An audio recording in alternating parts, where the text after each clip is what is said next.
राधे राधे। त्रिनेत्र भाग्य में आप सभी का स्वागत है। मैं हूं आपके साथ आचार्य पुष्पेंद्र शास्त्री। आज मैं आपसे एक बहुत जरूरी प्रश्न कर रहा हूं जो मेरा नहीं है, आप लोगों का है।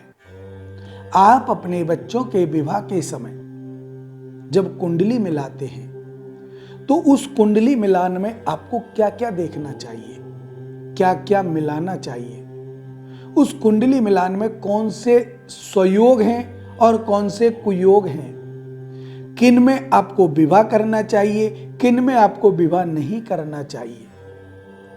ये प्रश्न आप लोगों के मन में घूमता रहता है और यही प्रश्न है जो आपको परेशान भी करता है। अगर दोनों पक्षों में से एक पक्ष नास्तिक और दूसरा आस्तिक हो तो बड़ी समस्या आती है। एक तो कहता है मैं कुंडली मानता नहीं और एक कहता है मैं तो मिलाऊंगा। बड़ी अड़चन भरी जिंदगी।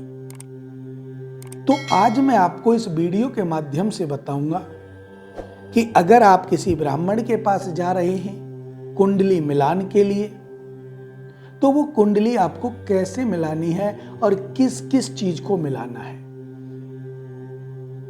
हमारी कुंडली में 36 गुण बताए गए हैं। ज्योतिष के अनुसार 36 गुण हैं जो हमारी कुंडली के मिलान के समय हम मिलाते हैं।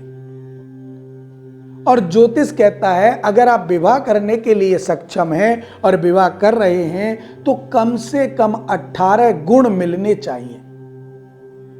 अगर 18 गुण के नीचे मिले तो विवाह नहीं करना चाहिए, ऐसा ज्योतिष कहती है। 36 गुण में से आधे गुण मिलने ही मिलने चाहिए, 18 गुण मिलने ही मिलने चाहिए। 18 नहीं मिले तो आपको विवाह नहीं करना चाहिए।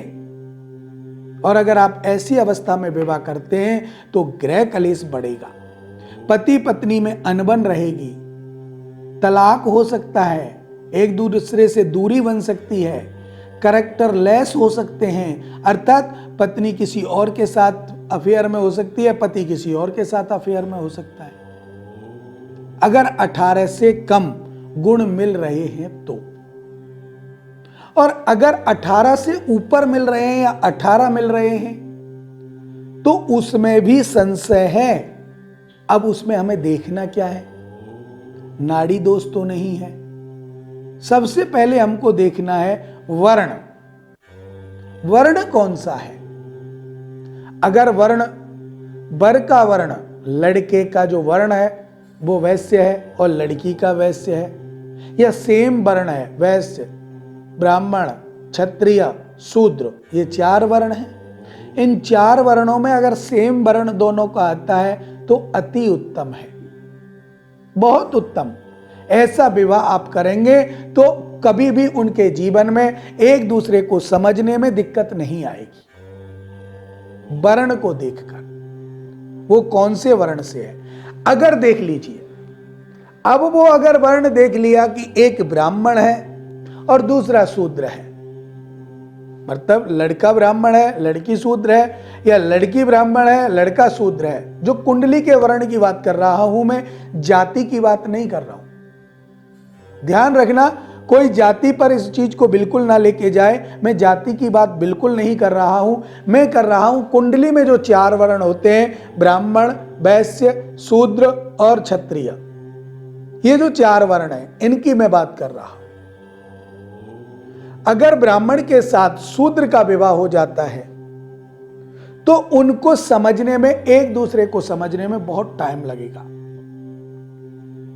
हो सकता है वो आपका विवाह सफल ना हो, अलग अलग रहने को मजबूर हो जाए, क्योंकि दोनों की सोच अलग अलग होगी। वर की अलग होगी, वधू की अलग होगी।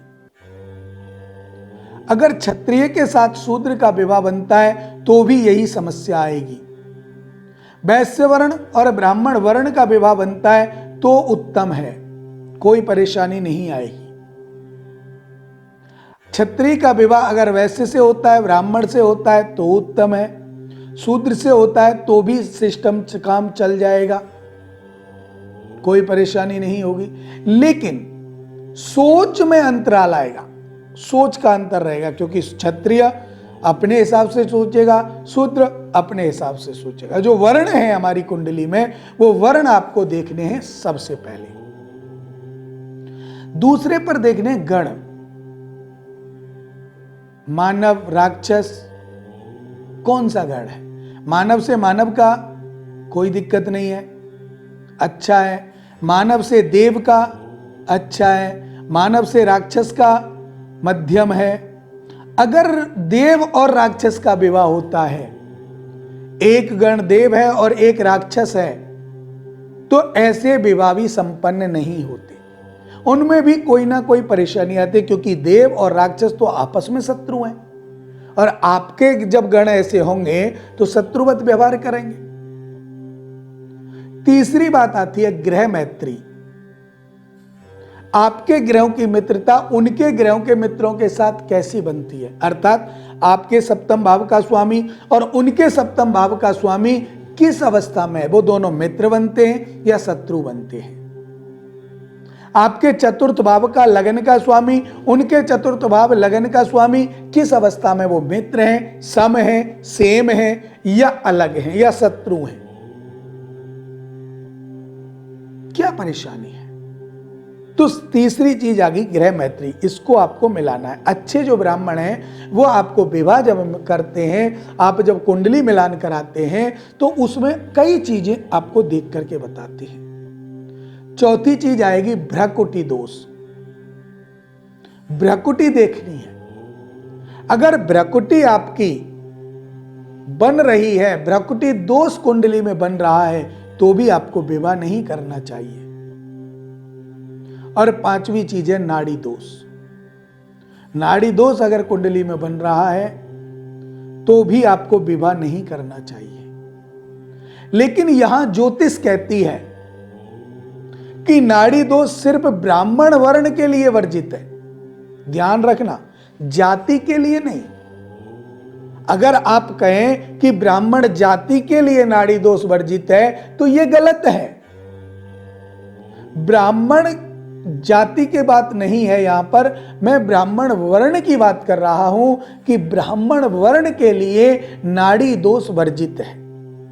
अब वो ब्राह्मण भी हो सकता है, साधु भी हो सकता है, वैश्य भी हो सकता है, क्षत्रिय भी हो सकता है, शूद्रों में भी हो सकता है। किसी भी जाति में ब्राह्मण वर्ण का बालक हो सकता है, बालिका हो सकती है, किसी भी जाति में। जाति का कोई महत्व नहीं है। वर्ण का महत्व है, जो वर्ण ब्राह्मण है उसके लिए नाड़ी दोष वर्जित है। फिर एक और संत का एक मत है कि अगर हमारे 25 गुण मिल जाए, 25 गुण अगर मिल जाए, या 25 से ऊपर जब हमारे गुण मिलते हैं तो ये दोष कमजोर पड़ जाते हैं।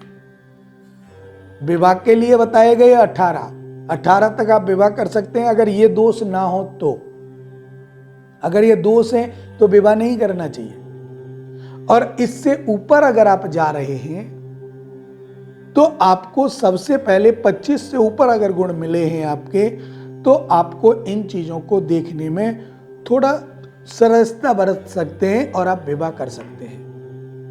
अब एक चीज देखनी है, मांगलिक दोष। लड़का लड़की में से कोई मांगलिक तो नहीं, क्योंकि अगर एक मांगलिक है एक मांगलिक नहीं है तो प्रॉब्लम खड़ी होगी। दोनों मांगलिक हैं तो कोई प्रॉब्लम नहीं आएगी। लेकिन लड़की लड़का में से कोई एक मांगलिक है और एक की कुंडली में मंगल दोष नहीं है, लेकिन उसकी कुंडली में कोई ग्रह ऐसा प्रबल है कि मिलने के बाद उसकी कुंडली का मंगल दोष भी खत्म कर सकता है, तो विवाह करने में कोई परेशानी नहीं आएगी। जैसे एक की कुंडली में पहला, चौथा, 7वां, 8वां, 12वां घर में मंगल बैठा हुआ है और शनि वहां बैठा नहीं। लेकिन अगर दूसरे की कुंडली में इन्हीं घरों में पहला, चौथा, 7वां, 8वां, द्वादश, इन्हीं घरों में अगर शनि बैठ जाए तो वो शनि उनके मंगल को काट देगा, तो उनका मंगल दोष खत्म हो जाएगा। तो भी आप विवाह कर सकते हो, उसमें कोई दिक्कत, कोई परेशानी नहीं आएगी। इन्हीं शुभ मंगल कामनाओं के साथ मुझे दीजिए इजाजत। राधे राधे।